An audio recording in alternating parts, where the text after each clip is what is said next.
స్కూల్లో మిమ్మల్ని ఇప్పుడు మీరు సినిమాలు అవి చేయడం చూసి టీచర్స్ కానీ లేకపోతే స్టూడెంట్స్ కానీ వాళ్ళు ఏమైనా చెయ్యమని అనడము అట్లాంటివి ఏమైనా ఉంటుండేవా? అదేలా థ్రిల్లింగ్ గా ఎక్స్పీరియన్సెస్ అంటే ఒక ఎడ్జ్ ఏంటి అంటే మిగతా పిల్లల మీద వీడు ఆల్రెడీ ఆర్టిస్టు కాబట్టి నాటకాలు వేయించేవాళ్ళు. ఓకే. మెడ్రాస్లో నేను రామకృష్ణ స్కూల్లో చదివానండి. సో అక్కడ పౌరాణిక నాటకాలు వేసేవాడిని. తర్వాత ఇగో ఇలా లవకుశ లాంటివో లేకపోతే ఇంకోటి లేకపోతే ఫన్నీ కథలు ఉండేవి. సూర్యకాంతం టీచర్ అని కాకినాడలో ఉన్నారు ఆవిడ పేరు సూర్యకాంతం గారి. అలాగే గౌరీ మిస్ ఉండేవారు.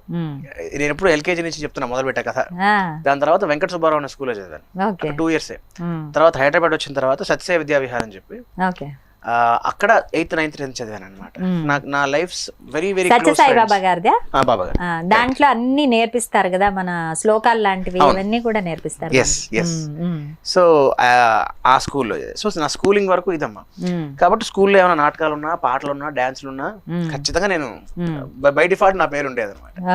ఇన్ఫాక్ట్ నేను ఫస్ట్ పాట రాసింది మా స్కూల్ కోసం రాశాను. నాలోని ఒక కవి అనే ఒక కోణం ఉద్భవించడానికి కారణం ఏంటంటే స్కూల్లో మా టీచర్ ఒక పాట కావాలి, ఇప్పటిదాకా ఎవరు వినని పాట, మంచి పాట తీసుకురాదిచ్చాను. నాకు అప్పగించారు ఆ పని. నేను లీడర్గా ఉండేవాడిని.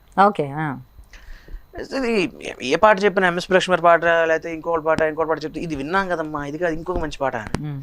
వీడికి ఏం నచ్చట్లేదే, ఎలాగబ్బా, కరుణించలేవా ఓ రాఘవ, నాపై దయచూపరావా నా మాధవ అని నేను ఊరికే బాత్రూంలో స్నానం చేస్తూ కరుణించలేవా ఓ రాఘవ మాపై దయచూపరావా మా మాధవ ఊరికే ఊరిస్తున్నా.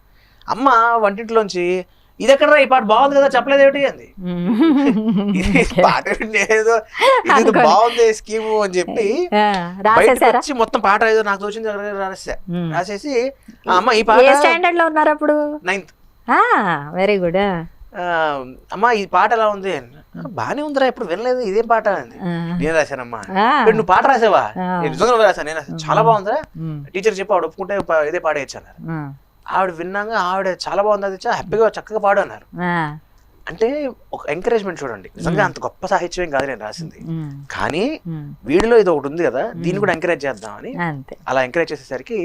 ఎందుకు మీరు అంటున్నారు 9th class కి అది గొప్ప విషయం కాదండి, మీరు అలా అంటారు కానీ అప్పటికి చాలా అంటే అద్భుతమైన కొన్ని కవితలు ప్రయోగాలు చేశానులేండి. కవిని కారణం మనకి కత్తితో పొడుస్తా టైప్ లో కొన్ని ఉన్నాయి.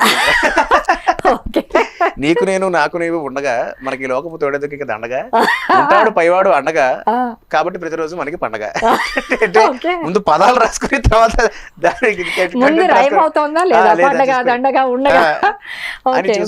అది.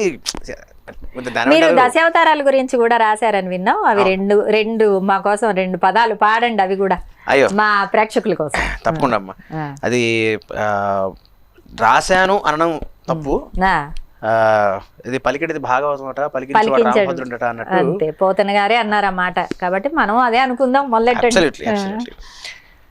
గరుడ గమన అని మనకి సంస్కృతంలో ఒక బాగా ప్రాచుర్యం చెందిన భారతీ తీర్థస్వామి రాసిన పాట ఒకటి ఉంది.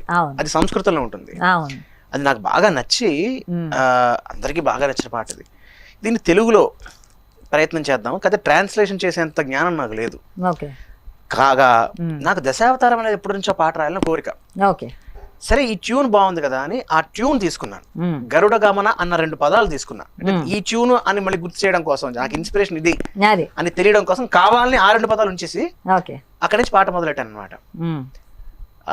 దాంట్లో పల్లవి అయిపోయిన తర్వాత ఒక్కొక్క అవతారంలో 2 లైన్లు చొప్పున వస్తాయి. మీకు ఒక 2-3 చెప్తాను.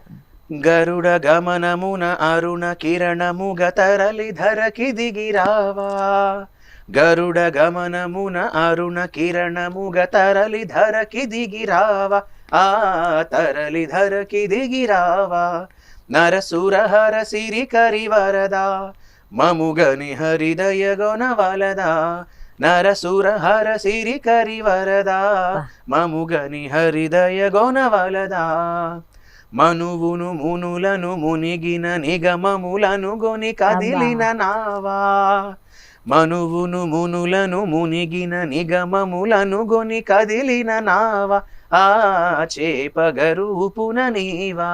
Wow, wow. అలాగే ఇది మత్స్య అవతారం. ఆ, అలాగే ఉదాహరణకి వామన అవతారం అనుకోండి. ఆ. అడుగులు మూడవి అడుగగ మూడెను దానము దానవుడిడగా.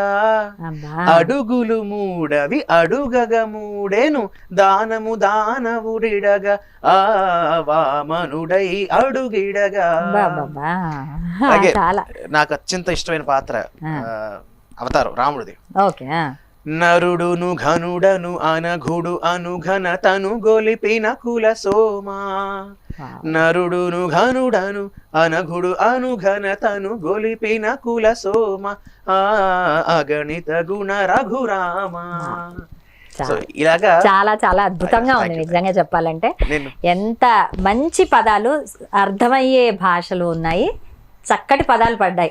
మంచి పదాలు పడ్డాయి. కాదంటారేంటి, మీరు అద్భుతమైన కవి. ట్రై చేయండి, ఇలాగే పాటలు రాయండి. నేనంటే ఈ సందర్భంగా ప్రత్యేకించి ముగ్గురికి కృతజ్ఞతలు చెప్పాలండి. ఈ పాట ప్రస్తావన వచ్చింది కాబట్టి. స్టార్ట్ విత్ అనంతలక్ష్మి గారు. ప్రవచనంలో చూస్తూనే ఉంటాం. అవునవునండి, అవును. ఆవిడ కూడా నాకు తల్లి లాంటి వారే. తల్లి ప్లస్ గురువు. మా అమ్మాయికి పేరు పెట్టడంలో కూడా ఆవిడ సహాయం తీసుకున్నాను నేను. మా అమ్మాయి పేరు జైత్ర వరేణ్య. జైత్ర వరేణ్య. వరేణ్య గాయత్రి మంత్రం నుంచి పెట్టాలని నేను అనుకున్నా. సరే ఆవిడతో మాట్లాడిన వరేణ్య అడ్జెక్టివ్ నాన్న, దానికి ఒక నౌన్ ఫామ్ కావాలన్నారు సపోర్ట్ చేయడం కోసం. సరే జయవరేణ్య సిరివరేణ్య పెట్టచ్చు, కానీ జయ సిరి అని పిలిచేస్తారు, వరేణ్య అనరు. కాబట్టి వరేణ్యతో సమానంగా ఉండే కొత్త పదం కావాలి అని ఆవిడ అడిగాను అనమాట. అమ్మ ఇలాగా జైత్ర వరేణ్య అని పెట్టచ్చా అని. అప్ప వాడు నిఘంటు తెచ్చి చూసుకుని మొత్తానికి ఖచ్చితంగా పెట్టచ్చు, ఇది విశేషణ ఉత్తర పద కర్మధారయ సమాసం అవుతుంది. Go head. మీ ఇంట్లో ఇప్పుడు మీరు ఇంటి గురించి మాట్లాడుతున్నారు, మనం అంతా శాంతి స్థానం ఇల్లు అని మాట్లాడుకున్నాము. యాక్చువల్లీ అందరికీ నమస్కారం అండి, నేను మీ Baladitya. Please like, share and subscribe to Shaft Media. Hi, this is Srigiri. Please like and share and subscribe Shaft Media. Hi, hello, అందరికీ నమస్కారం. నేను మీ Venu Srirangam. Please like, share and subscribe to Shaft Media. Shaft Media ప్రేక్షకులకు నా శుభాకాంక్షలు. మీరు shaft మీడియాను చూడండి, షేర్ చేయండి, లైక్ చేయండి, సబ్స్క్రైబ్ చేయడం మాత్రం మర్చిపోకండి. Don't forget the only channel shaft Media. Hi guys, this is Abhinav Gomatam. Shaft మీడియాకి మస్తు షేడ్స్ ఉన్నాయి, సో వెంటనే లైక్, షేర్ అండ్ సబ్స్క్రైబ్ చేయండి. అందరికీ నమస్కారం. నేనండి మీ ఘర్షణ శ్రీనివాస్, అదేనండి Pasunuri Srinivasulu. Please like, share and subscribe Shaft media. Like చేయండి, షేర్ అండ్ సబ్స్క్రైబ్. లైక్ చేయండి, షేర్ చేయండి, సబ్స్క్రైబ్ చేయండి షాఫ్ట్ మీడియాకి.